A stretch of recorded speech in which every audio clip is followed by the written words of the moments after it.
Assalamu alaikum everyone, welcome to Amazed by the Quran, a series in which I love sharing with you things I find amazing about the Quran. Today a little bit about this beautiful bird, Al-Hud Hud, that's mentioned in Surah An-Naml. Allah Azza wa Jalla says, وَجَدْتُهَا وَقَوْمَهَا يَسْجُدُونَ لِلشَّمْسِ مِن دُونِ اللَّهِ وَزَيَّنَ لَهُمُ الشَّيْطَانُ أَعْمَالَهُمْ فَصَدَّهُمْ عَنِ السَّبِيلِ فَهُمْ لَا يَهْتَدُونَ.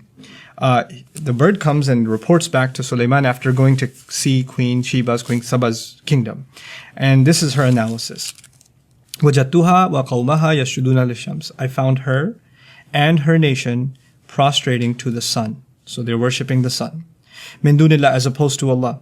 وَزَيَّنَ لَهُمُ الشَّيْطَانُ أَعْمَالَهُم. And Shaitan, the devil, has successfully beautified their deeds to them. Meaning this heinous act of worship is a decorated act, and they think it's a spiritual act and a great, profound ritual, etc. فَصَدَّهُمْ عَنِ السَّبِيلِ. So thus he has prevented them from the path, from the correct path. فَهُمْ لَا يَهْتَدُونَ. Thus they are not going to commit themselves to correct guidance. They're too invested and too immersed in their shirk ways, in their ways of blasphemy, and they've beautified it for themselves because of Shaitan, that they're not going to commit themselves to guidance. I'm amazed by this ayah because this is a bird that's giving this profound analysis. A bird didn't just see that they're worshipping.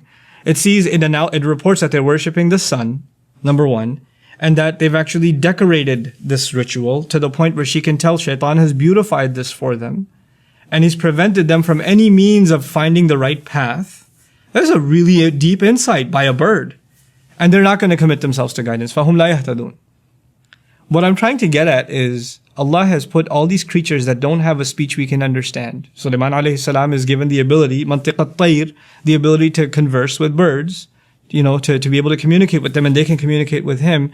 What we're learning through that little window that's been opened for us is these creatures, all of them have a language. And all of them they have their own way of recording what we do, what human beings do. Like you have a pet, or you're just driving around, you're driving to some bad place, and there's a bird sitting up on the wires on the street, or on the street light, and it just sees you, it looks towards you. It's a witness, and it's got a pretty detailed account of what you did. It's not just the angels on your sides that are writing it down. It's the ants, it's the fly on the wall, it's the birds, it's the cat, it's the dog. These are all witnesses. And just because they don't speak now doesn't mean they won't speak on Judgment Day. Subhanallah. Even the way we think about animals and how much they are going to be recording on our behalf has changed just because of this ayah. What more do you need to become conscious of Allah? What did these people that were worshipping the sun, how trivial was it that a bird just flew by?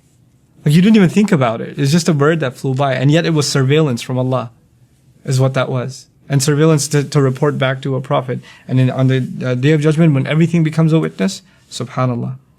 It's not just our own hands, our own feet, but even the animals around us are going to be witness. May Allah Azza wa Jal make us conscious and make us realize the presence of Allah and Allah's full view of all things just by these beautiful examples that He lays out for us.